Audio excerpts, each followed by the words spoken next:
I'm in Fiorano, Maranello at Ferrari's circuit in Italy with their all-new car, the 812 Superfast. Now that's a bit of an odd name to digest, 812 Superfast, but what it does mean is that this car has an 800 horsepower V12 under the bonnet. Of course, it's an evolution of the F12, but Ferrari, wanting to give it a bit more agility, have also given it a new component, rear wheel steering. How good is this new car? How much better is it compared to the F12?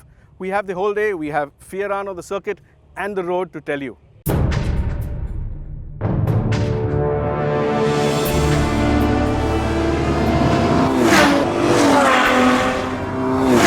But first, let's take a long, hard look at the new 812.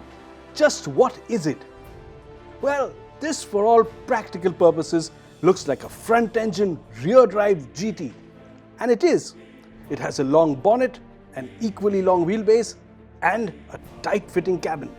But be under no illusions. This is no mild-mannered, button-down blazer-wearing gentleman's express. And that's despite the impression the well-crafted interior gives you.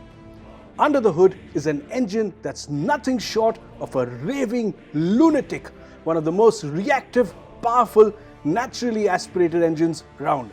And what makes it even crazier is that all the weight of the engine sits in the wrong place.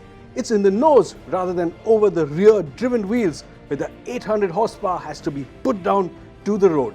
Old man Enzo Ferrari always said it was the horse that pulled the cart.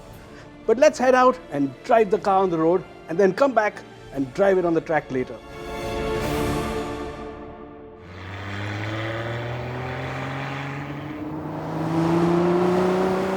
Now, first impressions are quite different from what I expected. I've driven the F12 and I know that car pretty well, but this one seems to be a bit more hardcore. Now, that car was a bit comfy, a bit well-rounded, nice around the edges, nice and soft, supple.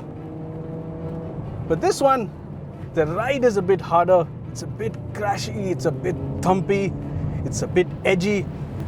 It really does feel like it is a serious performance car with a lot of grip to deliver.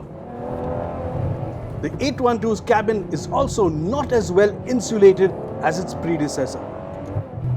The other thing that really doesn't impress too much about this car is this electric steering. Now it's in Sport, which is a default setting, but even here it is a bit limp and lifeless and not too engaging. Yes, it is accurate. It points the car positively into a corner. It helps you place it perfectly, but that kind of weight and feedback and feel from the earlier hydraulic system on the F12, that's a bit missing. On the flip side, agility has taken a huge step forward. The car feels positively light on its feet, almost like it has no extraneous mass, like it's something light and agile as a Mazda Miata. The heart and soul of this car, of course, is this engine. Freak! That's insanely quick. What it is doing is it's throwing my shoulders back and pinning me back against the hard seat, and if I don't let up off the accelerator, this car is going to be doing 200 in under 8 seconds. 7.9 seconds, yes, that's what it takes to do 0 to 200.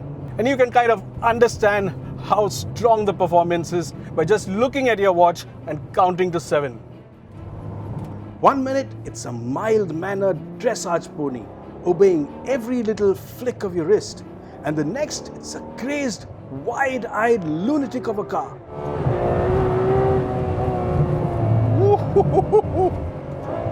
The engine, of course, is absolutely something else. Just crazy. Look at that. It just vaults you to the horizon. But when you get a good stretch, boy oh boy does it pull well. And then there's the sound. The noise starts with a baritone, but by 6,000 RPM, it's a loud, trumpeting blare. But while you can get a taste of the performance on the road, on-limit handling is best experienced on the track.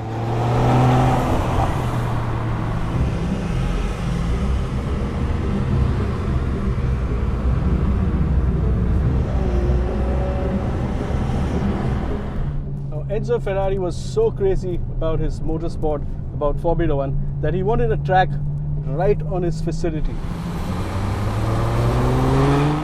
With its wider 275 front tires, huge 315s at the rear, and 53% of its weight over the rear driven wheels, the 812 is also superbly equipped to feel well balanced in corners.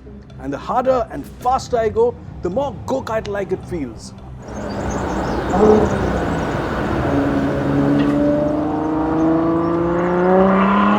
The gearbox is so fast and instantaneous, downshift literally sound like gunshots. Bam, bam.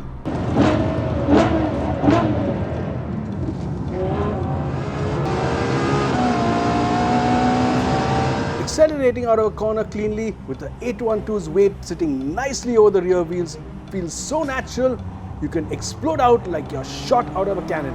And that's despite this car being a walking, talking driver assistance lab. It uses technology like progressive traction control, side slip control, and a third generation E differential. And once I've settled the 812's weight nicely over the rear, accelerating out with the rear slipping out of line mildly feels just hilarious.